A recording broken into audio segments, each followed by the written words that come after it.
Welcome to our exploration of one of the most intriguing questions of human existence, the illusion of free will. Picture this: free will, the belief that we have the power to make choices independent of any external constraints. It's a comforting notion, isn't it? It suggests that we are the authors of our destinies, that we steer the course of our lives. But as we dig deeper into this fascinating enigma, we stumble upon a counter-argument: determinism. As we delve deeper, we encounter the concept of determinism. Philosophers have long debated the nature of free will. On one hand, we have the libertarians, not to be confused with the political ideology. These thinkers believe in genuine choice among alternative possibilities. They argue that we are indeed the authors of our actions and that our decisions are not dictated by external circumstances or previous events. Then we encounter the compatibilists, who propose a middle ground. They suggest that free will and determinism can coexist peacefully. For them, it is not about the absence of constraints, but about the ability to make meaningful choices within the given circumstances. They argue that as long as our actions align with our desires and motivations, we are exercising free will. Then there are the hard determinists, who assert that free will is but an illusion, as our actions are predetermined by preceding events. They believe that each action is a result of a cause, painting a deterministic picture of the universe where free will has no room. Neuroscience and psychology offer intriguing insights into the illusion of free will. To understand this illusion, we must delve into the realm of brain studies and scientific experiments.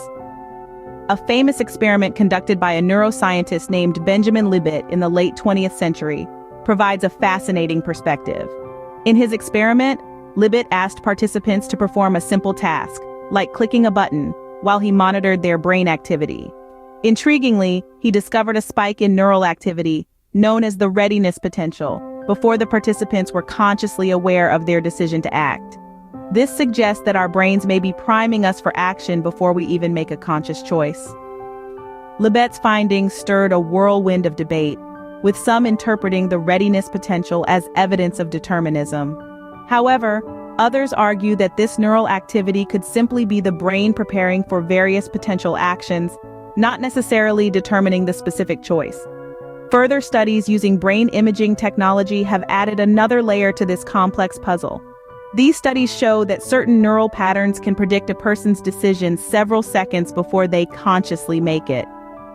This predictive neural activity seems to suggest that our choices may not be as free as we believe them to be. Brain imaging studies further reinforce this notion, showing predictive neural activity preceding conscious decisions. But what does this mean for moral responsibility? If we consider the illusion of free will, we might find ourselves questioning the very foundations of our ethical systems. Let's say, for instance, our actions and decisions are not freely chosen, but are rather the products of preceding events. This perspective could drastically change how we view accountability. We typically hold individuals responsible for their actions because we believe they had the freedom to choose otherwise. We assign blame, mete out punishment, and offer forgiveness under this assumption. But if free will is indeed an illusion, these concepts start to become shaky. Can we rightly blame someone for actions they were inevitably going to take?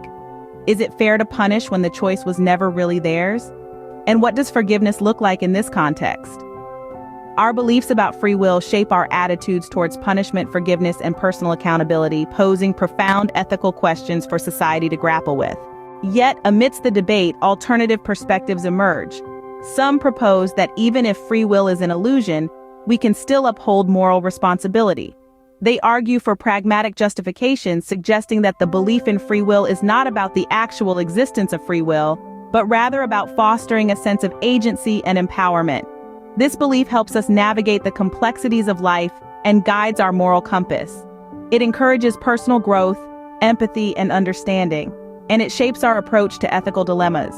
Ultimately, it's about more than just metaphysical truth. It's about the practical, day-to-day implications of our beliefs.